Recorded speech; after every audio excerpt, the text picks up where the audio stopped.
This week's module deals with industrialization, the transformation in how goods were manufactured at the end of the 18th century, as well as the Industrial Revolution, and how those changes led to social, political, and cultural transformations as part of the experience of what is known as modernity. Modernity, the continual transformation of social and cultural ideas, was a new experience that attended industrialization. And while it is often linked with technology, it is not limited to that. Modernity, simply put, is the recognition of changes in the experience of time and space, and industrialization did more to make this a reality for people within Western civilization. Industrialization also led to new social problems, and therefore new ideas to address the challenges of these problems. This module looks at the origins of industrialization, the particular advantages that allowed Britain to become an industrial leader, and the reaction of various groups to social changes in the 19th century. The origins of the Industrial Revolution are legion, but some important ones include, of course, technology, the development of new social classes, and the particularities in European culture. For the first, the invention of technologies such as the steam pump, the cotton gin, and the power loom changed both the rate and method of manufacturing. Technologies allows for vast quantities of materials to be produced at accelerated rates.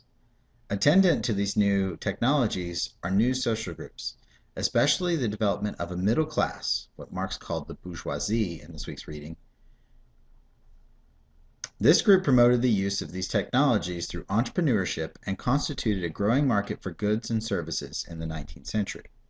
Still, in 1800, world production figures were generally flat, but European states quickly expanded their output, partly due to competition between the various states, and partly due to the promotion of industrial values within European societies.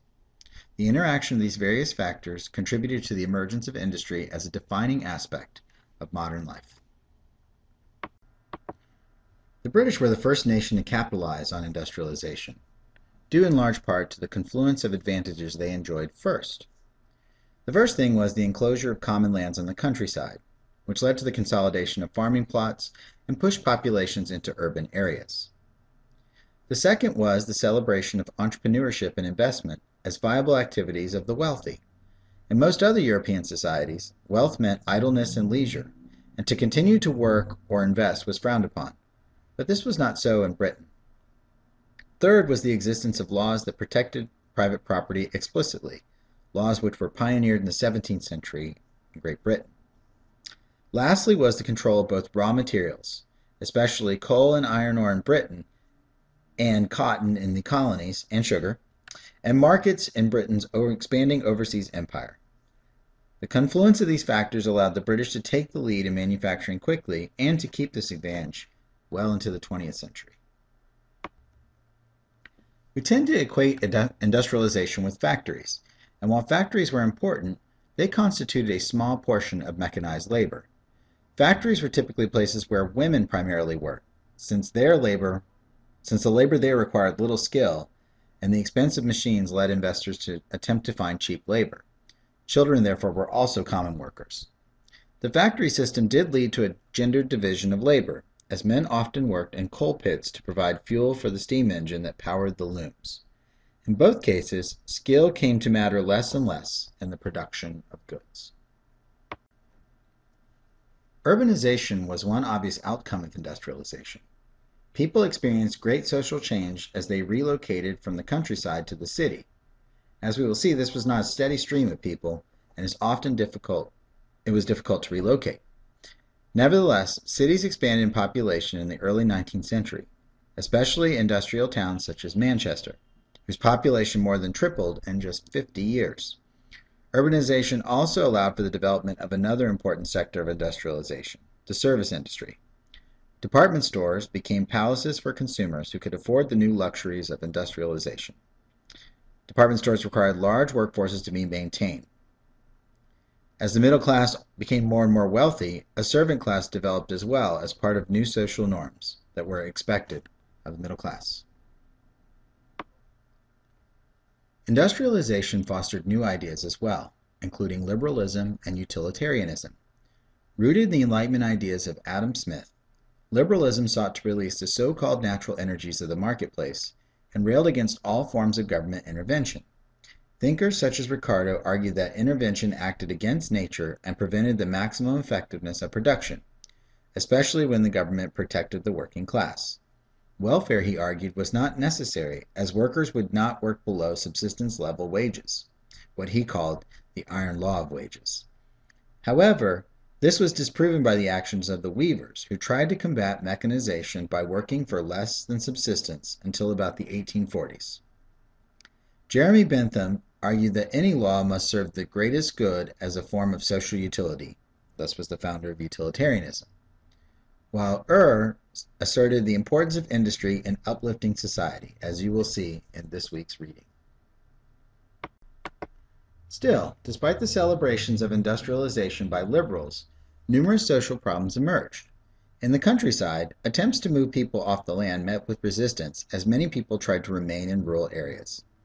This phenomenon depressed labor values and illustrates how labor markets are not governed by rational factors, or only rational factors.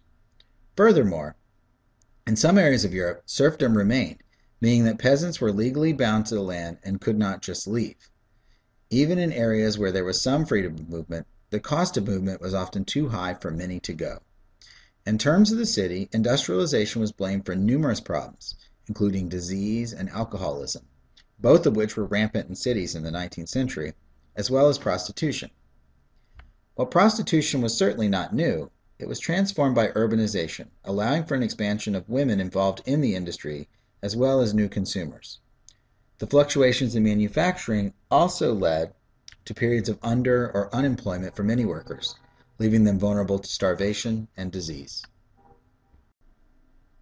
Workers at times protested against industrialization, either in direct or indirect ways. One of the more spectacular examples of protest was the Luddite movement in Britain. There, workers attacked machines, which they blamed for the loss of their way of life. Artisans, who had been the dominant manufacturing class, were superseded by machines, and Luddites hoped that by destroying machines, their old life might return.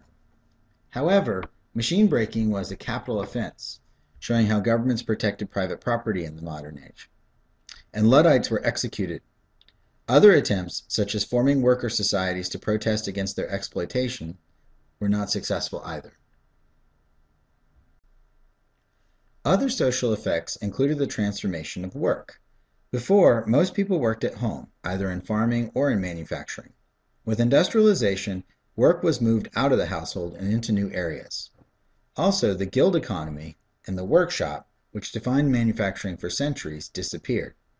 In turn, female labor became important outside of the household, since it was already an integral part within households. Lastly, industrialization made a vulnerable population more so. In working-class areas of cities, sanitation was virtually non-existent, and families lived in cramped quarters, leading to disease. Middle-class reformers were concerned about the lives of working-class people, who were often judged as morally inferior and in need of manners. The threat of disease also meant that disasters such as the potato famine of the 1840s disproportionately affected working-class people.